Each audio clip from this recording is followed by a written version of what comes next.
Conceptual tricky question की series में एक क्वेश्चन मैंने आपको शॉर्ट्स में दिया था जिसको जल्दबाजी में बहुत सारे स्टूडेंट गलत कर जाते हैं। क्वेश्चन समझते हैं, फिर उसका कंसेप्ट और सॉल्यूशन मैं आपको एक्सप्लेन करता हूं और गलती क्या होती है वो भी मैं आपको बताऊंगा। तो पूरा का पूरा सॉल्यूशन आप ध्यान से समझिएगा।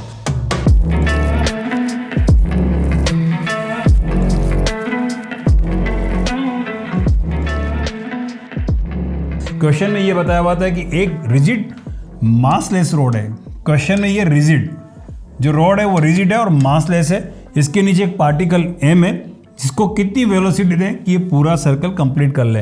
एक्चुअली सर्कुलर मोशन में एक आर्टिकल पढ़ते हैं जिसमें ये बताया जाता है कि एक स्ट्रिंग है और स्ट्रिंग से जो मासलेस स्ट्रिंग उससे एक पार्टिकल m यहाँ से कनेक्ट होता है और उसको कितनी वेलोसिटी दें कि वो सर्कल पूरा कर ले।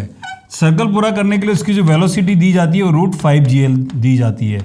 जबकि अगर इसको सोल्व करेंगे तो इसमें जो वेलोसिटी आएगी वो √4gl आएगी। इसका आंसर √4gl आएगा। क्वेश्चन ये √4gl और √5gl क्यों अलग अलग आ रहा है जबकि क्वेश्चन देखने में दोनों एक जैसे लग रहे हैं।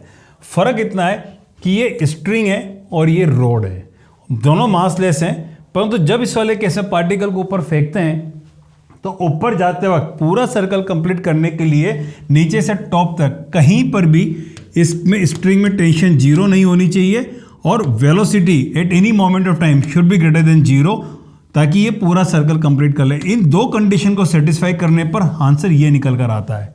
परंतु इस क्वेश्चन में टेंशन 0 होने का सवाल ही नहीं है क्योंकि रोड है, इसमें टेंशन कहीं 0 हो ही नहीं सकती, कुछ भी हो जाए। तो यहाँ पर सिर्फ आपको एक ही कंडीशन देखनी होती है कि वेलोसिटी 0 नहीं होनी चाहिए, यानी टॉप पर जाकर भी वेलोसिटी 0 से थोड़ी सी ज़्यादा या लगभग 0 होनी चाहिए, एग्जैक्टली 0 होनी चाहिए। तो उसके लिए सिर्फ आपको एनर्जी कंजर्वेशन लगाते हैं और एनर्जी कंजर्वेशन लगाने से आपका आंसर आता है √4gl। ये एक इतना सिंपल क्वेश्चन है परंतु जल्दबाजी में बहुत सारे स्टूडेंट से गलत हो जाता है। तो इस क्वेश्चन का आंसर होगा √4gl क्योंकि यहाँ पे जो रोड है वो मासलेस है और इस वाले क्वेश्चन का अगर इसमें स्ट्रिंग लगा देंगे तो इसी क्वेश्चन का आंसर हो जाएगा √5gl। क्वेश्चन दोनों देखने में एक जैसे हैं परंतु छोटे से चेंज की वजह से आंसर अलग अलग आते हैं।